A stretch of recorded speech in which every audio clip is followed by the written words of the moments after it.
The police asked Lizzie if she knew anyone who might have killed her mother and father. "She is not my mother, sir," Lizzie responded.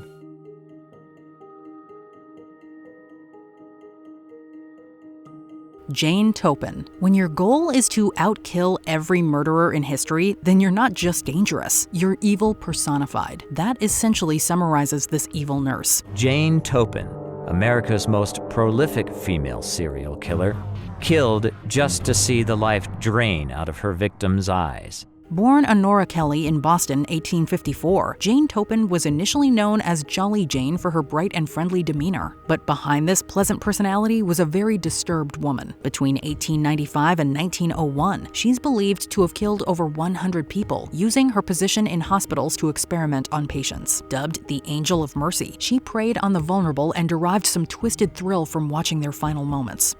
She was finally brought to justice in 1901. After she killed off the entire Davis family of Calumet, Massachusetts. By 1902, she confessed to 31 murders. She was declared insane the same year and committed to a mental health facility where she remained until her death. Toppan was found not guilty by reason of insanity and spent the rest of her life in a mental hospital.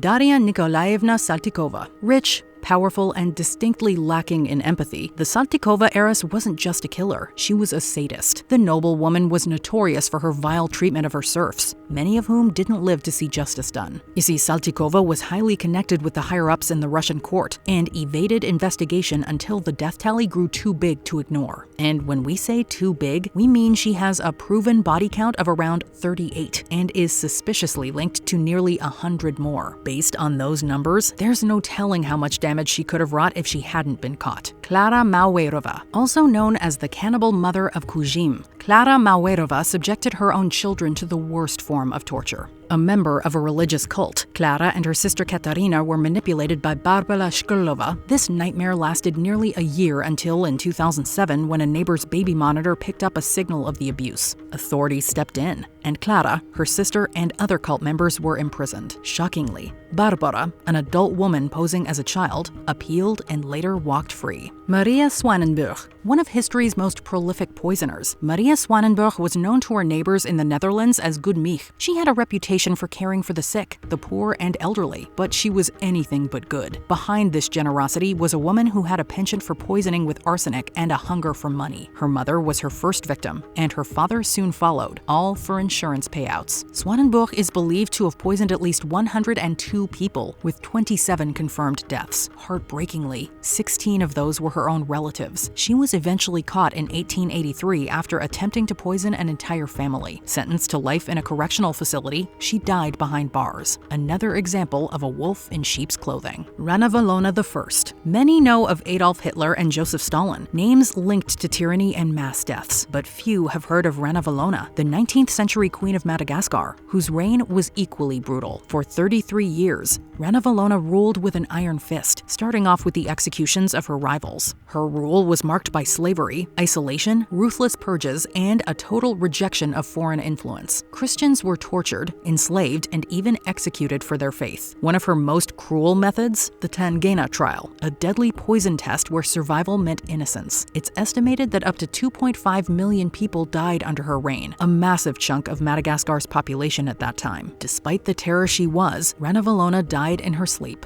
Miyuki Ishikawa. When someone evil is in a delicate position, the consequences are bound to be devastating. Japan was reeling from poverty and the aftermath of war when Miyuki Ishikawa worked at a maternity hospital. Faced with an influx of children born to poor unwed mothers, she devised a means to solve the problem. Her twisted solution? Letting numerous infants die from neglect and starvation. Even more disturbing, sometimes Ishikawa demanded payments from desperate parents in exchange for this deadly help. The exact number of her victims remains unknown since she operated undetected for years. Arrested in 1948, Ishikawa was handed a light sentence of 8 years, which was later reduced to 4. Even worse, Ishikawa wasn't the only midwife committing this evil act. Isabella of Castile. Isabella the Catholic is often remembered for unifying Spain and funding Christopher Columbus's famous voyage, but her legacy has a much darker side. Isabella and her husband Ferdinand of Aragon worked together to make Spain a unified Catholic country. To do that, they launched the Spanish Inquisition, a harsh system where anyone who wasn't seen as a true Catholic was punished, especially Jewish people and Muslims. In 1492, she also forced Jewish people to either convert or leave Spain, causing many to lose their homes and livelihoods. So while Isabella might be a great queen, she's also a ruler who used religion as a weapon to hurt others. Katherine Knight. This violent woman was the first woman in Australian history to receive a life sentence without parole. A woman driven to kill in a way that defies comprehension. Once you hear what she did, it's easy to understand why. Katherine Knight's life was steeped in violence right from the start, and her relationships were just as toxic. She abused her husband, and at one point, even killed her lover's puppy in front of him. But the worst happened in 2000 when she murdered her lover, John Price. When she was arrested, Knight showed no remorse. Her crime was so disturbing, a judge described it as, quote, appalling, and she was locked away for good. This was as bad a case as you got, so she had to go to jail for the term of her life. Beverly Allett. Beverly Allett started with babysitting gigs, became a nurse, and then turned into one of Britain's most chilling child killers. Chilling pattern had emerged from the collapse of 13 children, 4 of whom had died. Working at Grantham and Kesteven Hospital, Allett earned the nickname the Angel of Death after a horrifying spree in 1991. Over a period of 59 days, 4 children were killed and 9 were injured, all under her care. Her method of operation was injecting children with insulin or air, leading to heart failures or death. She's succeeded in convincing people that she's so caring, why would anyone suspect her?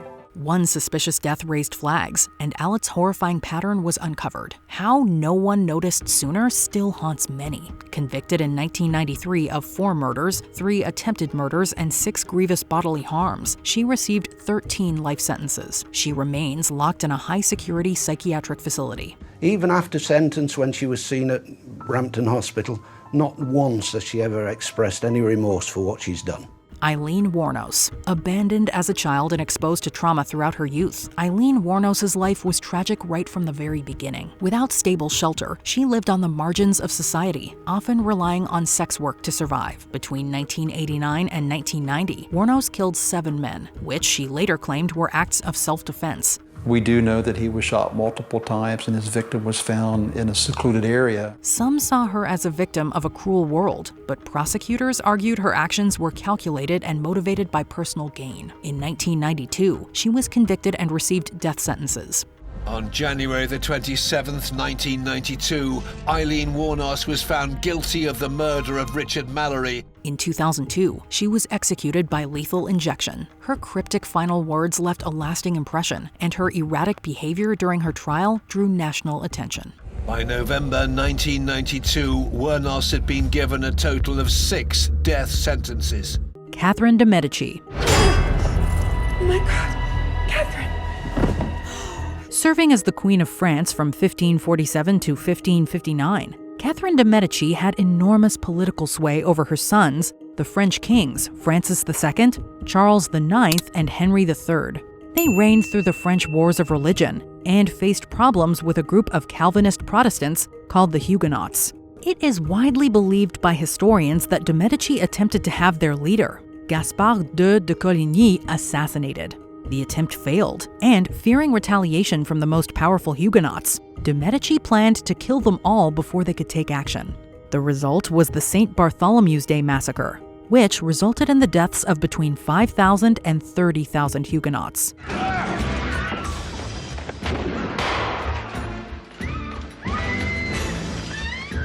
Gertrude Banishevsky.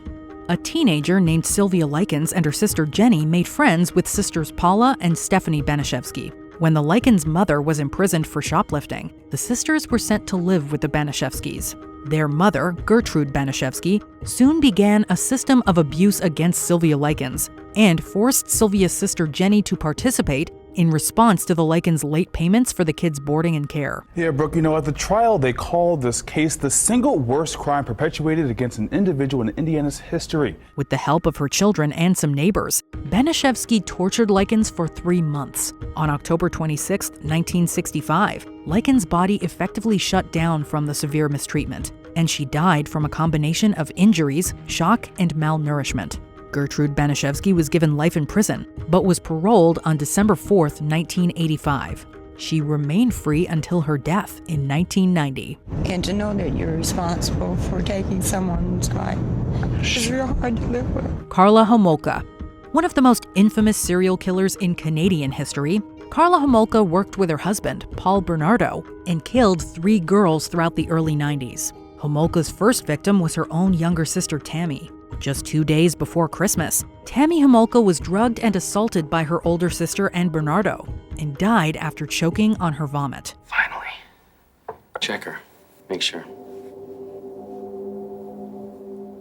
The couple then proceeded to kidnap both Leslie Mahaffey and Kristen French. Both were horrifically mistreated before they were killed. After Homolka was arrested, she conned the investigators and tricked them into believing that Bernardo was primarily responsible. She testified against him and was given a very lenient sentence in return, though videotapes later revealed the extent of the atrocities in which she participated. Homolka was released from prison in 2005. Since then, she's kept a low profile, going by the name Leanne Teal. And for the past 2 years, she has reportedly lived in this suburb south of Montreal with her husband and their 3 children. Leonarda Cianciulli. Known as the soap maker of Correggio, Leonarda Cianciulli was a serial killer from Italy. Cianciulli was devastated after learning that her son was going off to prepare to fight in World War II. To keep him safe, Cianciulli offered human sacrifices. She killed 3 of her neighbors with an axe and made tea cakes out of their remains. Not only would Cianciulli eat these cakes, she also served them to visiting guests. Cianciulli's 3rd victim, Virginia Cacioppo, was made into both tea cakes and bars of soap. What are we doing tonight? Tonight, we make soap. Really? To make soap, first we render fat. Once again, this soap was gifted to friends and neighbors. Cianciulli was eventually sentenced to 30 years in prison. Myra Hindley. In January of 1961, 18-year-old Myra Hindley met a man with a criminal record named Ian Brady. The two would develop a relationship and would go on to commit what are known as the Moors murders. 27-year-old Ian Brady and 23-year-old Myra Hindley received multiple life sentences for crimes so gruesome they defied belief. Between July 1963 and October 1965, Hindley and Brady killed 5 youths, the youngest of which was Leslie Ann Downey. They were kidnapped around the general Manchester area and forced to endure horrible acts before they were killed. 3 of the 5 victims have been found buried in England's Saddleworth Moor, leading to the name the Moors Murders. The death penalty had been abolished only 5 months before, so an angry public knew that neither of them would be sent to the gallows. The most evil woman in Britain was given life in prison and died of pneumonia in 2002 at the age of 60. Mary Ann Cotton. Not much is known about the criminal career of Mary Ann Cotton, who lived in the 1800s. Document keeping was not a regular practice at the time, so it's hard to get an exact measure of Cotton's crimes. But thanks to some investigative techniques, it's believed that Cotton took the lives of up to 21 people. Of these 21 victims, 3 were her husbands, and 11 were her own offspring. Mary Ann made a bit of a living through her time killing husbands and children for personal gain. So that she is my definition of a black widow. Cotton poisoned most of these people with arsenic and proceeded to claim their insurance policies for her own self-interest. Cotton was eventually caught after poisoning her stepson, Charles Edward Cotton, and was ordered to be executed. When you tell people that your very healthy son is going to be dead within a week and then he does die within a week, you're going to lay yourself open to suspicions. It's possible that Cotton was intentionally given a short rope, as it did not break her neck. Instead, she was left to strangle to death. Enriqueta Martí. This Spanish woman is often referred to as a vampire, owing to the nature of her crimes. It is generally believed that Martí kidnapped kids off the streets of Barcelona and put them to work in her brothel.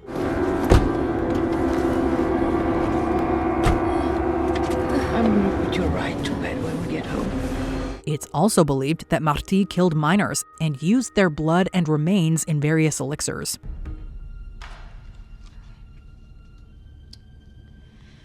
Tastes good.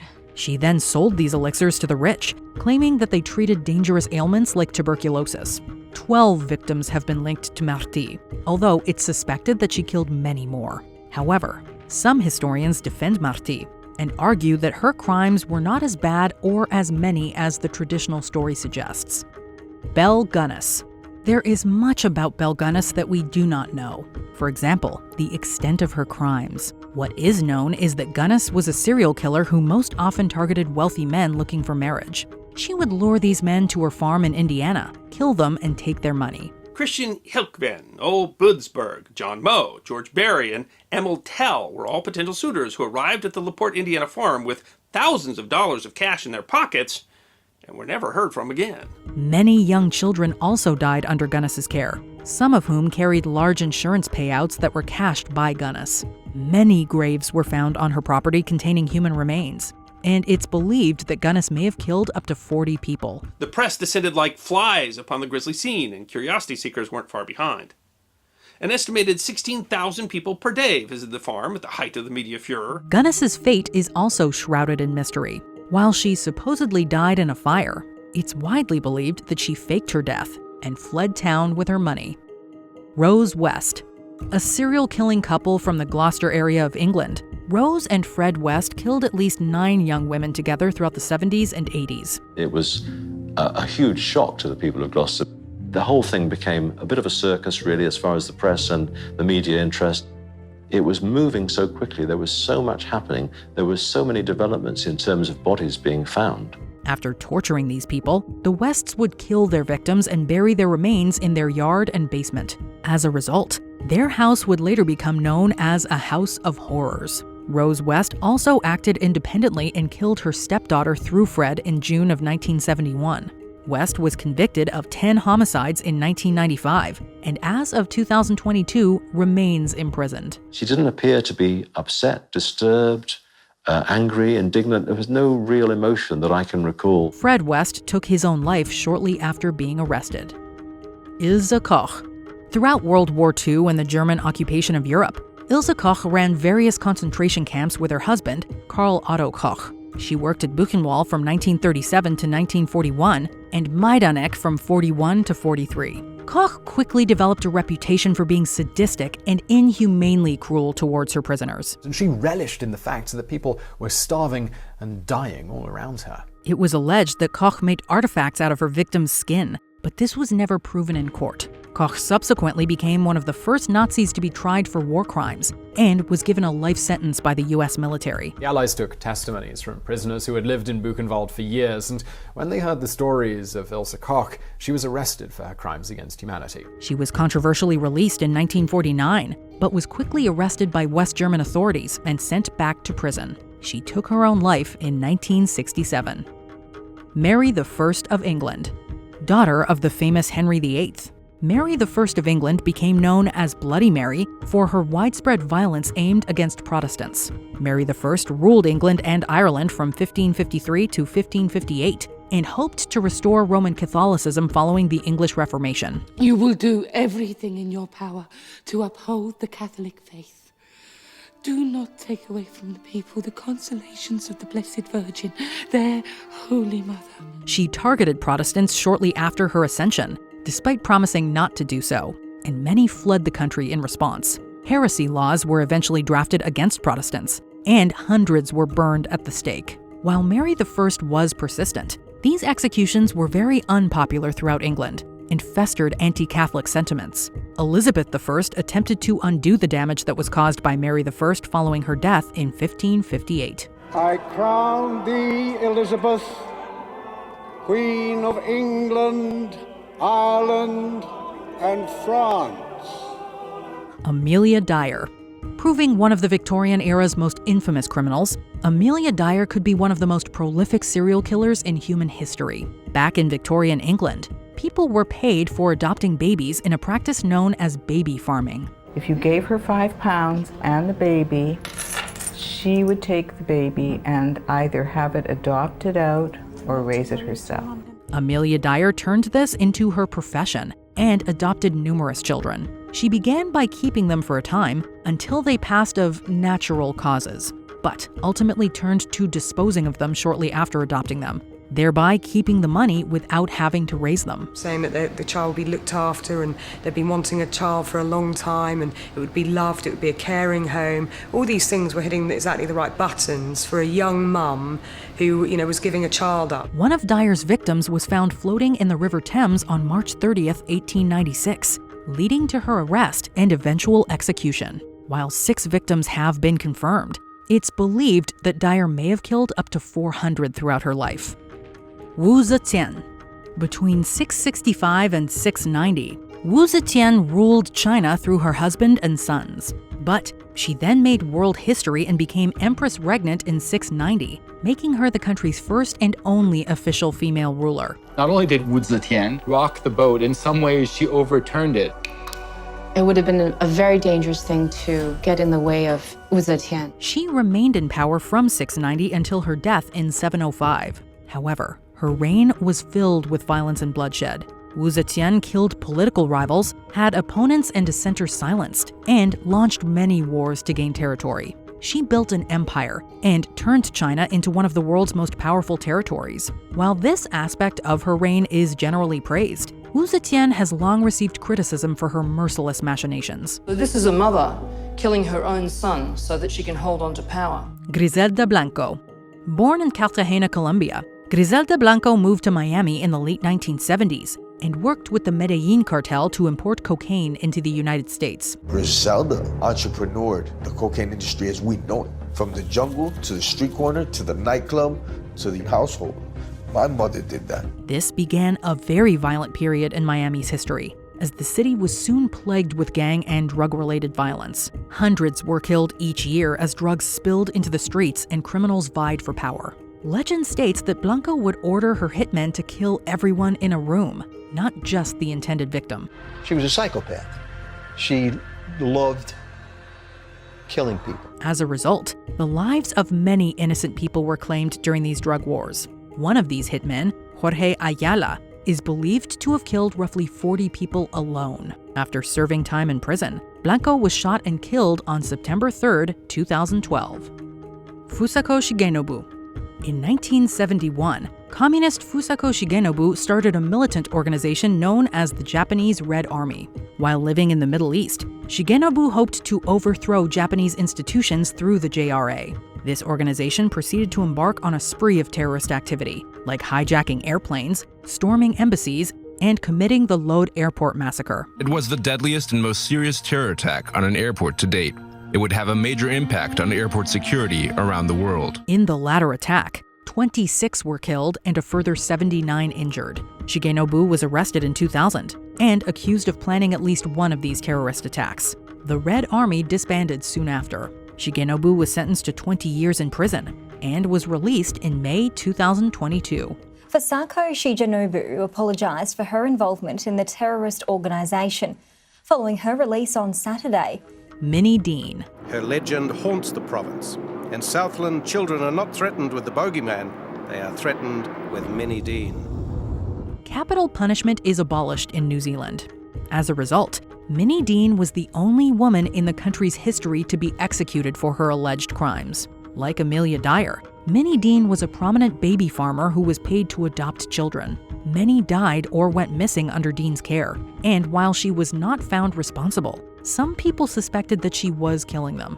Her downfall came in 1895, when she was finally arrested for the death of Eva. Following this arrest, 3 bodies were found buried on Dean's property, including Eva's. One was found to have overdosed on laudanum, and Dean was found guilty of her death. Minnie's lawyer Hanlon argued that the deaths were accidental, that Minnie had no motive, that she'd been forced to bury the bodies because she was operating illegally. There was no evidence, he said, that the children were ever mistreated. She was subsequently hanged on August 12, 1895. Delphine Lalaurie. A prominent socialite from New Orleans, Delphine McCarty married physician Louis Lalaurie in 1825 and took her now infamous name. They were worth a combined total of $4.3 million. In modern day equivalent, that's about $600 million. She claimed property at 1140 Royal Street and lived in a mansion with her family and slaves. Rumors circulated that Lalaurie treated her slaves in a sadistic manner, and this was proven in 1834 when a fire was set at their house. 70-year-old woman, cook, chained to the stove by her ankle. I'm understanding she had nothing but a cot to sleep in and a bucket for her business, but... The Lalaurie residents experienced violent backlash, after which Lalaurie fled the city in response, and various bodies were subsequently found on her property. Elizabeth Bathory. This Hungarian noblewoman was the subject of some malicious rumors. Young girls were sent to Bathory in order to learn proper etiquette, and some died while under her care. Following an investigation, Bathory and 4 accomplices were arrested on December 30th, 1610. Many people testified against Bathory, but most stories were based on rumor rather than verifiable fact. She had a girl put into a cage, this is in her rooms in Vienna.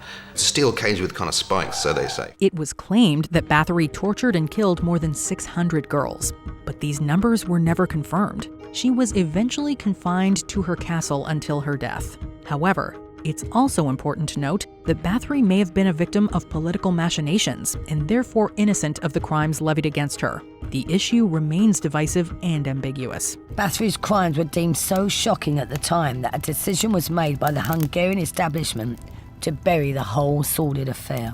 Ilma Grise. A young volunteer of the SS, Ilma Grise acted as a guard at various Nazi concentration camps, including Auschwitz. And she owed her infamous nicknames, the hyena of Auschwitz and the beautiful beast, to her cruelty and brutality. Grise was known to have harassed the prisoners she was ordered to watch, and she routinely attacked the female prisoners with a whip. Grise also helped select the prisoners that would be sent to the gas chambers and ultimately executed. Following the war, Grise was convicted of war crimes and hanged. In the process, she became the youngest woman of the 20th century to be executed under British law. She was 22 years old. During the trial, when the witnesses claimed that she was the worst SS woman in the camp, Grise responded that they were all lying and exaggerating. Biljana Plavšić. Between 1996 and 1998, Biljana Plavšić acted as president of Republika Srpska. Shortly before the presidency, Plavšić played an integral role in the Bosnian War, which spanned from 1992 to 1995. During the war, Plavšić endorsed the violent targeting of non-Serbs. Our leadership, of which I was a necessary part, led an effort which victimized countless innocent people. It's believed that thousands of Bosnian Muslims and Croats were killed during the war, and a further million were forced out of the country. Plavšić was later indicted for her role in the exodus and charged with committing crimes against humanity. She pled guilty and was sentenced to 11 years in prison, but was released early on October 27, 2009. The knowledge that I am responsible for such human suffering and for soiling the character of my people will always be with me. Do you agree with this list? Are these the most evil women to ever exist? Let us know in the comments section. Knight isn't giving anything away about what has happened.